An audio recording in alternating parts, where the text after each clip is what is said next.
అల్పపీడనం ప్రభావంతో రాబోయే 2 రోజుల్లో కోస్తాలో భారీ నుంచి అతి భారీ వర్షాలు.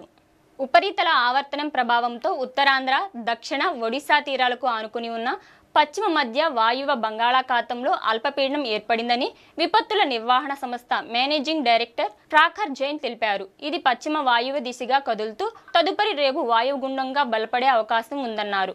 ఎల్లుండి మధ్యాహ్నానికి దక్షిణ ఒడిశా, ఉత్తరాంధ్ర తీరాలను దాటే అవకాశం ఉందని వెల్లడించారు. తీరం వెంబడి గంటకు 40 నుండి 50 కిలోమీటర్ల వేగంతో ఈదురుగాలు వీచే అవకాశం ఉందన్నారు.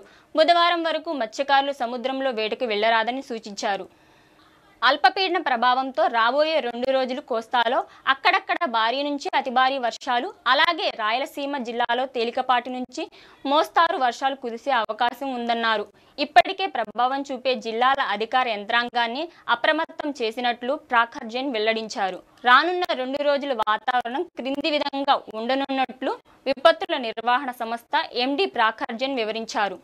సోమవారం శ్రీకాకుళం, విజయనగరం, పార్వతీపురం, మన్యం, అల్లూరి సీతారామరాజు, విశాఖపట్నం, అనకాపల్లి, కాకినాడ జిల్లాలోని కొన్ని ప్రాంతాల్లో భారీ నుంచి అతి భారీ వర్షాలు కురిసే అవకాశం. కోనసీమ, తూర్పు గోదావరి, పశ్చిమ గోదావరి, ఏలూరు, కృష్ణా, ఎన్టీఆర్, గుంటూరు జిల్లాలో అక్కడక్కడ మోస్తారు నుంచి భారీ వర్షాలు కురిసే అవకాశం ఉందన్నారు.